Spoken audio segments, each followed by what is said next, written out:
6 പാറ്റേണിനെ കുറിച്ച് പഠിക്കുന്ന ഒരു കംപ്ലീറ്റ് ലേണിംഗ് സീരീസിലേക്ക് എല്ലാവർക്കും സ്വാഗതം. പിന്നെ നമ്മൾ ബേസിക് ആയിട്ടുള്ള ക്യാൻഡിൽ 6 പാറ്റേണിനെ കുറിച്ച് തന്നെയാണ് പഠിക്കുന്നത്. ഇപ്പോൾ സ്റ്റോക്ക് മാർക്കറ്റിലേക്ക് കടന്നു വരുന്ന ഏതൊരാളും അറിഞ്ഞിരിക്കേണ്ട കുറച്ച് കാര്യങ്ങളാണ് നമ്മൾ ആദ്യമേ തന്നെ ഡിസ്കസ് ചെയ്യുന്നത്. എന്താണ് ക്യാൻഡിൽ 6 ചാർട്ടിൻ്റെ ഇമ്പോർട്ടൻസ്, ലൈൻ ചാർട്ടും ക്യാൻഡിൽ 6 ചാർട്ടും തമ്മിലുള്ള വ്യത്യാസം എന്താണെന്നുള്ളത് നമുക്ക് ആദ്യമേ തന്നെ കമ്പയർ ചെയ്ത് നോക്കാം. ലൈൻ ചാർട്ടിൽ നമുക്ക് ഇങ്ങനെയാണ് ഫോം ചെയ്യുന്നത്. ഇത് ടാറ്റ മോട്ടോഴ്സിൻ്റെ ചാർട്ടാണ്, ഡെയിലി ചാർട്ടാണ്. അപ്പോൾ ഇതിനകത്ത് കാണിച്ചിരുന്നത് ഓരോ ദിവസത്തെ പ്രൈസ് ക്ലോസ് ചെയ്ത പ്രൈസാണ്. അതായത് ഇപ്പോൾ ഞാൻ ഒരു പോയിന്റിൽ ഇങ്ങനെ കൊണ്ടുവെക്കുകയാണെങ്കിൽ ഇന്നത്തെ പോയിന്റ് തന്നെ കൊണ്ടുവെക്കാം. ഇന്നിപ്പം 9-ാം തീയതിയാണ്, ഡിസംബർ 9th. അന്നത്തെ ദിവസം പ്രൈസ് ക്ലോസ് ചെയ്തത് എന്ന് പറയുന്നത് 412 രൂപയ്ക്കാണ്. അങ്ങനെ നമ്മൾ ബാക്കിലായിട്ട് എടുത്ത് നോക്കുമ്പോൾ ഓരോ ദിവസത്തെ പോയിന്റിൽ കൊണ്ടുവെക്കുമ്പോഴും നമുക്ക് അന്നത്തെ ദിവസത്തെ ക്ലോസിംഗ് പ്രൈസാണ് നമുക്ക് കാണിച്ചു തരാൻ സാധിക്കുന്നത്. അപ്പോൾ ഈ ഒരു ക്ലോസിംഗ് പ്രൈസ് വെച്ചുകൊണ്ട് മാത്രം നമുക്ക് ട്രേഡിലേക്ക് അല്ലെങ്കിൽ ഒരു പ്രോഫിറ്റബിൾ ട്രേഡർ ആവാൻ നമുക്ക് സാധിക്കില്ല. അതിന് നമുക്ക് കുറച്ചധികം ഡേറ്റാസ് നമുക്ക് ആവശ്യമാണ്. ഇന്നത്തെ ദിവസം എന്താണ് മാർക്കറ്റിൽ സംഭവിച്ചതെന്നുള്ളൊരു കഥ നമുക്ക് പറഞ്ഞു തരാൻ ചാർട്ടിന് കഴിയണം. അതാണ് ക്യാൻഡിൽ 6 ചാർട്ട് നമുക്ക് പറഞ്ഞു തരാൻ സാധിക്കുന്നത്. ഞാനിത് ക്യാൻഡിൽ 6 ചാർട്ടിലേക്ക് കൺവേർട്ട് ചെയ്യാണ്. ഇങ്ങനെയാണ് ക്യാൻഡിൽ 6 ചാർട്ട് ഇരിക്കുക.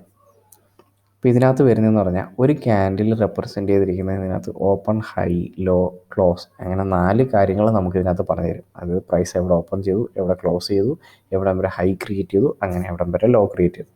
അപ്പോൾ ഇത്രയും കാര്യങ്ങൾ അറിഞ്ഞിരിക്കുന്നത് കൊണ്ട് ആ മാർക്കറ്റിൽ എന്താണ് സംഭവിച്ചതെന്നുള്ള കാര്യങ്ങൾ നമ്മൾ അറിയാൻ സാധിക്കും. ഈ ക്ലാസ്സിൽ അല്ലെങ്കിൽ എൻ്റെ ഒരു കംപ്ലീറ്റ് ലേണിംഗ് സീരീസ് കഴിയുമ്പോഴാണെങ്കിലും അല്ലെങ്കിൽ മറ്റേതെങ്കിലും അല്ലെങ്കിൽ മറ്റുള്ള ആൾക്കാരുടെ ആണെങ്കിലും നിങ്ങൾ ഏതൊരു ലേണിംഗ് സീരീസ് കംപ്ലീറ്റ് ചെയ്തിട്ടുണ്ടെങ്കിലും നിങ്ങൾ അറിഞ്ഞിരിക്കേണ്ട ഒരു കാര്യമുണ്ട്.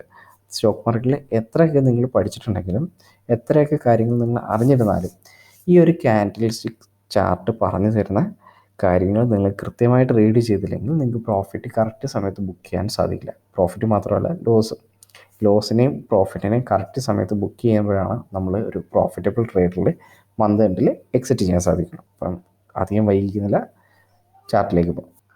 അപ്പോൾ ഫ്രണ്ട്സ്, ക്യാൻഡിൽ 6നെ കുറിച്ച് പഠിക്കുന്ന ഒരു ബേസിക് ക്ലാസ്സിലേക്ക് എല്ലാവർക്കും സ്വാഗതം. അപ്പോൾ ഈ ഒരു ക്ലാസ്സിൽ നമ്മൾ കവർ ചെയ്യുന്നത് ഒന്ന് ക്യാൻഡിൽ എന്താണെന്നും അതെങ്ങനെ റീഡ് ചെയ്യാം എന്നുള്ളതാണ് ബിഗിനേഴ്സിന് വേണ്ടിയിട്ട്. അതിനോടൊപ്പം തന്നെ സിംഗിൾ ക്യാൻഡിൽ സ്റ്റിക്സും മൾട്ടിപ്പിൾ ക്യാൻഡിൽ സ്റ്റിക്സും ഉപയോഗിച്ചുകൊണ്ട് എങ്ങനെ നമുക്കൊരു ട്രേഡിൽ എൻട്രി എക്സിറ്റ് ചെയ്യാം, എന്താണ് ഇത് നമുക്ക് പറഞ്ഞു തരുന്ന സെൻറ്റിമെൻ്റ് എന്താണെന്ന് നമുക്ക് നോക്കാവുന്നതാണ്. എക്സാമ്പിൾ സഹിതം നമുക്ക് നോക്കി പോകാവുന്നതാണ്. അപ്പം ഫസ്റ്റ് എന്താണ് ഒരു ക്യാൻഡിൽ, എന്താണെന്ന് നമുക്ക് പറഞ്ഞു തരുന്നത് കാര്യങ്ങളൊന്ന് നോക്കാം. നമ്മൾ ചാർട്ടിൽ നേരത്തെ തുടക്കത്തിൽ നമ്മൾ ചാർട്ട് എടുത്ത് നോക്കുന്ന സമയത്ത് ലൈൻ ചാർട്ട് എടുക്കുമ്പോൾ ഒരു പ്രൈസിൻ്റെ ക്ലോസിങ് മാത്രമായിട്ട് നമുക്ക് കാണാൻ സാധിച്ചിട്ടുണ്ടായിരുന്നു. പക്ഷേ ഒരു ക്യാൻഡിലേക്ക് വരുന്ന സമയത്ത് നമുക്ക് 4 കാര്യങ്ങൾ പറഞ്ഞു തരും എന്ന് നമ്മൾ പറഞ്ഞിട്ടുണ്ടായിരുന്നു. ഒരു സ്റ്റോക്കിൻ്റെ ഓപ്പൺ ചെയ്ത പ്രൈസും ലോ ക്രിയേറ്റ് ചെയ്ത പ്രൈസും ക്ലോസ് ക്രിയേറ്റ് ചെയ്ത പ്രൈസും ഹൈ ക്രിയേറ്റ് ചെയ്ത പ്രൈസുമാണ് നമുക്ക് പറഞ്ഞു തരുന്നത്. അതായത് ഒരു സ്റ്റോക്ക് ഓപ്പൺ ചെയ്തപ്പോൾ അതിൻ്റെ പ്രൈസ് 100 രൂപ എന്നിരിക്കട്ടെ. അത് ഏതോ ഒരു സമയത്ത് 90 രൂപ വരെ പോയിട്ടുണ്ടായിരുന്നു. അവിടെ നിന്ന് തിരിച്ച് 120 വരെ ക്രിയേറ്റ് ചെയ്തിട്ടുണ്ടായിരുന്നു. അപ്പോൾ 90 റുപ്പീസാണ് അതിൻ്റെ ലോ, 120 റുപ്പീസാണ് അതിൻ്റെ ഹൈ. അത് ക്ലോസ് ചെയ്തത് 3:30 അത് 110 രൂപയ്ക്കാണ് അത് ക്ലോസ് ചെയ്തത്. അങ്ങനെയാണെങ്കിൽ അതിൻ്റെ ക്ലോസിംഗ് പ്രൈസ് എന്ന് പറയുന്നത് 110 ആയിരിക്കും. അപ്പോൾ ഇതാണ് നമ്മളൊരു ക്യാൻഡിലിൽ നിന്ന് ആദ്യം റീഡ് ചെയ്യേണ്ട ഡേറ്റ. ഒരു ക്യാൻഡിൽ നമുക്ക് 2 പാർട്ട് എടുത്തിരിക്കാം. അതായത് ഓപ്പൺ ചെയ്ത പ്രൈസിൽ നിന്നും ക്ലോസ് ചെയ്ത പ്രൈസ് വരെയുള്ള ആ ഒരു പാർട്ടിനെ നമുക്ക് ബോഡി പാർട്ട് എന്ന് വിളിക്കാം. ബാക്കിയുള്ളതിനെ നമുക്ക് വിക്ക് എന്ന് വിളിക്കാം. അതായത് ഈ മേളിലും താഴെയും കാണുന്നതിനെ നമുക്ക് വിക്ക് എന്ന് വിളിക്കാം. അപ്പോൾ ഒരു ക്യാൻഡിലിൻ്റെ ബേസിക് ആയിട്ടുള്ള സ്ട്രക്ചർ ഇതാണ്.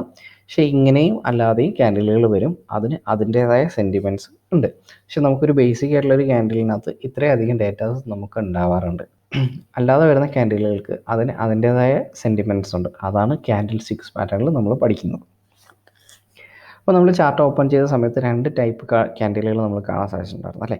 കുറച്ച് റെഡ് കളർ ക്യാൻഡിലും അതേപോലെ തന്നെ ഗ്രീൻ കളർ ക്യാൻഡിലും. അപ്പോൾ ഇത് ഓൾറെഡി ഞാനിവിടെ മെൻഷൻ ചെയ്തിട്ടുണ്ട്. റെഡ് കളർ ക്യാൻഡിൽ എന്ന് പറയുന്നത് ബെയറിഷ് ക്യാൻഡിലായിട്ട് നിന്നും ഗ്രീൻ കളർ ക്യാൻഡിൽ ബുള്ളിഷ് ക്യാൻഡിലായിട്ടാണ് നമ്മൾ കൺസിഡർ ചെയ്യുന്നത്.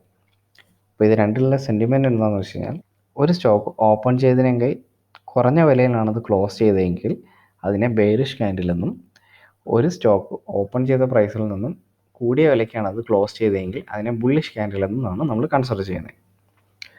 എക്സാമ്പിൾ പറയുകയാണെങ്കിൽ 100 രൂപയ്ക്ക് ഓപ്പൺ ചെയ്തൊരു ഒരു സ്റ്റോക്കിൻ്റെ വാല്യൂ 110 രൂപയ്ക്ക് ക്ലോസ് ചെയ്തിട്ടുണ്ടെങ്കിൽ അത് ബുള്ളിഷ് ക്യാൻഡിലും, 100 രൂപയ്ക്ക് ഓപ്പൺ ചെയ്തൊരു സ്റ്റോക്കിൻ്റെ വാല്യൂ 90 രൂപയ്ക്കാണ് അത് ക്ലോസ് ചെയ്തതെങ്കിൽ അതിനെ ബെയറിഷ് എന്നുമാണ് നമ്മൾ വിളിക്കുന്നത്. ഫ്രണ്ട്സ്, ഈ ഒരു പാർട്ടിൽ നമുക്ക് ഇത് ഇത്ര മാത്രമേ ഡിസ്കസ് ചെയ്യുന്നുള്ളൂ. അപ്പോൾ ഇത് കൂടുതലും ബിഗിനേഴ്സിന് വേണ്ടിയിട്ടാണ്. ഫസ്റ്റ് സ്റ്റോക്ക് മാർക്കറ്റിലേക്ക് ആദ്യമായിട്ട് വരുന്ന ഏതൊരാളും അറിഞ്ഞിരിക്കേണ്ട ഒരു കാര്യം തന്നെയാണ് ക്യാൻഡിൽ സ്റ്റിക്സ് റീഡ് ചെയ്യാൻ വേണ്ടിയിട്ട്. അപ്പോൾ അത് മാത്രമേ നമ്മൾ ഈ ഒരു പാർട്ടിൽ ഡിസ്കസ് ചെയ്തിട്ടുള്ളൂ. ഇനി സെക്കൻഡ് പാർട്ടിലും തേർഡ് പാർട്ടിലും ആയിട്ട് നമ്മൾ സിംഗിൾ ക്യാൻഡിൽ സ്റ്റിക്സ് പാറ്റേണും മൾട്ടിപ്പിൾ ക്യാൻഡിൽ സ്റ്റിക്സ് പാറ്റേണിനെ കുറിച്ച് ഡിസ്കസ് ചെയ്യുന്നതായിരിക്കും. അപ്പോൾ അതിൻ്റെ സെൻറ്റിമെൻറ്റ് എന്താണ് ഇങ്ങനൊരു പാറ്റേൺ വന്നാൽ നമുക്ക് റീഡ് ചെയ്യാൻ സാധിക്കുന്നത് എന്നുള്ള കാര്യങ്ങൾ നമ്മൾ സെക്കൻഡ് പാർട്ടിലും തേർഡ് പാർട്ടിലുമായിട്ട് ഡിസ്കസ് ചെയ്യുന്നതായിരിക്കും. അപ്പോൾ എൻ്റെ ചാനൽ ആദ്യമായിട്ടാണ് കാണുന്നതെങ്കിൽ സബ്സ്ക്രൈബ് ചെയ്യാനും ഷെയർ ചെയ്യാനും മറക്കരുത്. അതേപോലെ തന്നെ എൻ്റെ ടെലഗ്രാം ചാനൽ ലിങ്കും നിങ്ങൾക്ക് ഡിമാറ്റ് അക്കൗണ്ട് ഓപ്പൺ ചെയ്യാനുള്ള ലിങ്ക് ഞാൻ താഴെ ഡിസ്ക്രിപ്ഷൻ ബോക്സിൽ കൊടുത്തിട്ടുണ്ട്. ഇപ്പോൾ ടെലഗ്രാം ചാനലിൽ ഞാൻ ഈ ഒരു PDF ഷെയർ ചെയ്യുന്നുണ്ടാവും. അപ്പോൾ നിങ്ങൾ ഈ ഒരു ക്ലാസ് കഴിഞ്ഞതിന് ശേഷം PDF എടുത്ത് റീഡ് ചെയ്യുമ്പോൾ കുറച്ചും കൂടെ ബെനിഫിറ്റായിട്ട് നിങ്ങൾക്ക് യൂസ് ചെയ്യാൻ സാധിക്കും. Thank you friends.